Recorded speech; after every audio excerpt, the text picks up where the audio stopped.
Olá, galerinha! Hoje nós vamos fazer a aula de revisão de história. Nós vimos então alguns assuntos bem importantes que falam a respeito da nossa nação e nós vamos ver hoje como que foi toda essa passagem de um governo para outro e como que foi o comportamento dos nossos governantes. No capítulo 7, então, nós vemos ali sobre os símbolos da República Brasileira, como é que foi que aconteceu tudo isso, e nós podemos ver que no final do século XIX, nós vimos que as cidades brasileiras elas estavam crescendo muito rápido. Então, existia muito lucro, porque o Brasil fazia a produção e exportava todo o café, facilitava então a tecnologia. Eles mandavam então lá para a Europa e a Europa facilitava com tecnologias para o Brasil. E as cidades mais beneficiadas com tudo isso foi o Rio de Janeiro e São Paulo, porque eles tinham os portos, né, aonde chegava muito mais fácil. O Brasil foi beneficiado com luz elétrica, várias inovações como ferrovias, bondes, a expansão das escolas, houve faculdades, hospitais, as indústrias começaram então a se estabelecer em pontos comerciais, fabricação de vários equipamentos. Aí então eles começaram a pensar, mas olha, o nosso país, né? Ele já está bem moderno, ele já está bem desenvolvido. E eu acho que está na hora da gente, então, dar um basta em Portugal e a gente começar a andar com as nossas próprias pernas. Foi então que o Marechal Deodoro da Fonseca, esse tiozinho aí, ó, de barba branca, ele então, apoiado então pelos militares que também estavam descontentes com o império, porque até então eles eram governados e mandados por rei e rainha, que era o império. Lembra como é que era o governo de rei e de rainha? Eles ficavam então, era a monarquia, que era governada por reis e rainhas. Eles ficavam no trono, o tempo da vida todo, a menos que eles então reivindicassem, renunciassem o seu trono, e então um filho ou parente mais próximo ele tomasse posse do cargo de rei ou de rainha, né? Então eles falaram: nós já estamos cansados disso, vamos então fazer o nosso próprio regime de governo. Então, o Marechal Deodoro entra na história, apoiado pelos militares que também estavam descontentes com aquela forma de governo arcaica, né? De rei, de rainha, que só eles mandavam, ninguém mais mandava. Então, foi no dia 15 de novembro de 1889 que foi declarado o Brasil, a nossa pátria, nosso país, foi então falado que agora era uma república, agora não mais era uma, uma monarquia, agora sim a nossa pátria é uma república. Então ficou o dia 15 de novembro. Com a chegada da República, muitos símbolos então foram criados, né? E nós vemos então a nossa bandeira, a bandeira do Brasil, que foi criada. Ela surgiu em 19 de novembro de 1889, 4 dias depois da proclamação da República. O dia da República, a proclamação da República, foi dia 15 de novembro.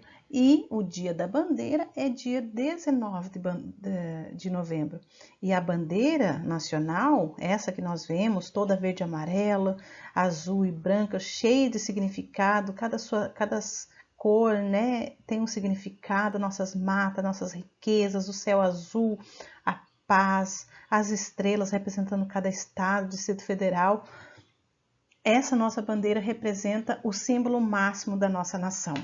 E com ele também nós temos o nosso brasão, o brasão da nossa república, né? Foi criado então o brasão da República Federativa do Brasil e ela tem a expressão ordem e progresso.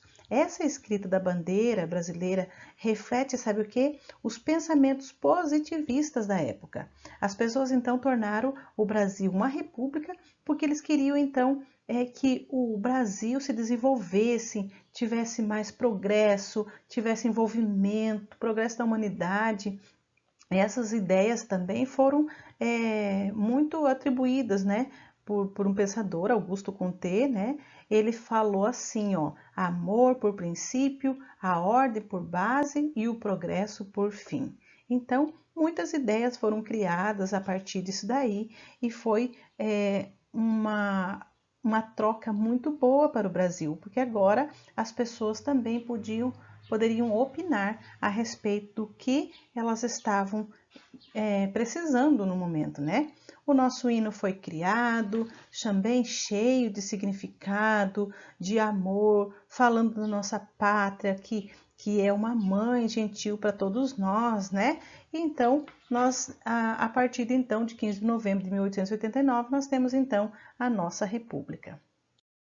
No início da República, então, os governantes do Brasil eles estavam fazendo um forte apelo para as ideias positivistas, desejavam melhorar os problemas econômicos do Brasil, fazer leis mais justas, sociedade rumo ao progresso, modernização, e então eles se espelharam em alguns personagens que tinham já passado e tinham feito algum benefício pela nação, assim como foi com o Tiradentes, que lutou na época da abolição, né, que eles também queriam que o Brasil ficasse livre de Portugal.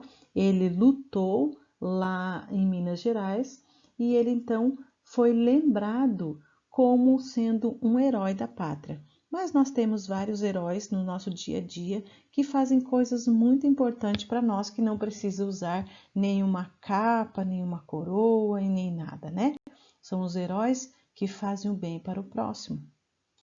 No capítulo 8, quando a gente vê que a democracia foi deixada de lado, foi porque houveram alguns regimes autoritários, né, pelo mundo afora. Então, após a Revolução Francesa, que aconteceu em 1789, teve um surgimento de grandes governos, vários países que fizeram seus governos republicanos e também democráticos. Mas também tiveram outros governos que não foram democráticos. Eles foram autoritários, ditatoriais, mandavam, e só eles que mandavam e ninguém podia dar nenhuma ordem, nenhum pitaco, nem falar nada, né? Foi o que aconteceu com o fascismo e com o nazismo, tanto na Alemanha quanto na Itália. E o Brasil, ele pegou boa parte desses regimes, né? E trouxe para o Brasil também, para poder fazer começar a fazer algum movimento aqui no Brasil. Mas como o Brasil é um país que gosta muito de imitar as coisas que acontecem lá fora, houve ideias autoritárias aqui no Brasil também. E então, Plínio Salgado, ele então trouxe esse movimento, né, de ideias totalitárias, né, lá trazida lá da Europa, lá da Alemanha e da Itália. Então, com isso, eles criaram a Ação Integralista Brasileira, que é a AIB, que foi esse movimento político que teve início em 1932. E Plínio Salgado, então, criou esse movimento. As pessoas, eles usavam muito uniformes, imitando também, né, o nazifascismo, faziam os seus desfiles, tinha uma continência também que eles prestavam. Então, muito parecido com o que acontecia lá na Europa. Tinha o seu brasão também, eles tinham um sistema de hierarquia, disciplina, muito parecido com o governo político da Alemanha e da Itália. No capítulo 9, nós vemos que, em nome da segurança nacional, alguém teve que tomar um rumo diferente na história e então foi criado o Estado Novo. Nos anos de 1930, então tinha muitas disputas de partidos políticos, né? Era os integralistas contra os aliancistas. Então eles tinham aquele governo, aquela disputa, né, pelo governo, e alguns deles simpatizavam então com o comunismo. As eleições estavam para acontecer no ano de 1938, conforme a Constituição em vigor da época. Mas acontece que o presidente Getúlio Vargas, ele estava no poder e ele não pretendia deixar o governo. O que acontece? Ele então foi apoiado pelos grupos políticos que defendiam um Estado mais forte, centralizador. E então o presidente pôs um fim no governo democrático. Lembra, o Brasil era uma democracia. Então ele instituiu um governo totalitário, que era o Estado Novo. Esse Estado Novo durou de 1937 até 1946. Nessa ocasião, Vargas, né, que era o presidente Getúlio Vargas, ele estava argumentando que ele estava, então, suprimindo a democracia, ele estava pegando a democracia e segurando ela um pouco, sabe para quê? Para defender o seu país contra as ameaças comunistas. Então ele falou: é melhor que eu tenha um pulso forte e que domine do que os outros ficarem, de repente, dando margem para o comunismo. Mas será que isso é realmente válido? Será que isso foi constitucional? Foi bom isso? Isso é legal? Vamos ver.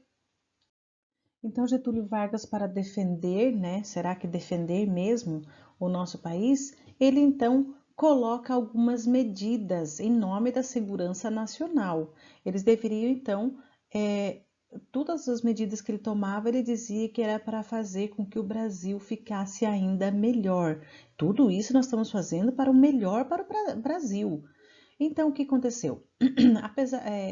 Porque tinha algumas disputas, algumas divisões, diferenças partidárias, né? Umas guerrinhas entre os partidos políticos, e falou: quer saber? Vamos acabar com o Congresso Nacional, não vai ter mais eleições, o Poder Executivo também agora ele vai ser representado pelo presidente da República, e ele passou então a comandar e tomar as decisões sozinhos. Será que é justo isso, um governo ficar sozinho mandando em tudo?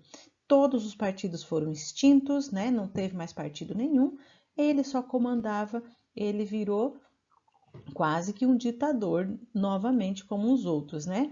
E sabe o que aconteceu? Em 27 de novembro, lá na praça de 1937, lá na Praça Roosevelt da cidade do Rio de Janeiro, aconteceu então uma cerimônia cívica entre homenagem à bandeira nacional. E ali eles exaltavam a bandeira nacional e tal. Nessa ocasião, por ordem do governo, todas as bandeiras estaduais, né, elas foram então queimadas ali em praça pública. Sabe por quê? Porque eles diziam que ali eles tinham que fortalecer uma só bandeira. E eles então colocaram a bandeira nacional como símbolo máximo.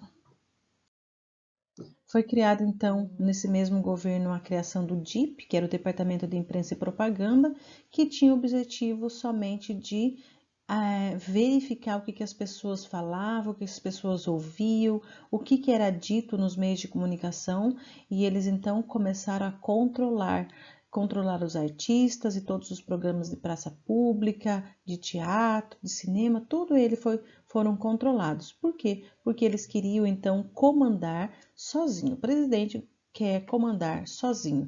A ideia dele de comandar ele passava a ideia para as pessoas que ele era um presidente amigável, amigo do povo, que era uma nação abençoada por Deus e que ele era uma pessoa, a melhor pessoa do mundo. Era essa a imagem que ele vendia para as pessoas com os seus meios de comunicação.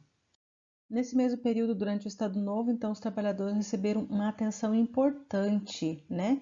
E foi uma coisa inédita até na história do Brasil, porque foi criado algumas leis trabalhistas, né? Na Constituição de 1934, foram trazidas algumas ideias que beneficiaram, então, os trabalhadores. Foi criado, então, uma das criações, né, foi o Sindicato Nacional dos Trabalhadores e também a criação da Carteira do Trabalho, que esses aí se mantêm até hoje. Mas eles não fez isso só pelo objetivo de fazer o bem, né, e ajudar. Sim, eles queriam sindicatos, trabalhadores, tudo na mão deles, porque eles falaram que se eles se rebelar, se eles fizerem greves, eles vão acabar indo contra o governo. Então é melhor que a gente faça alguma coisa por eles, mas que tenha a sua simpatia, que eles fiquem do nosso lado e a gente consiga trazer eles juntinho e a gente também comandar essa classe também de trabalhadores.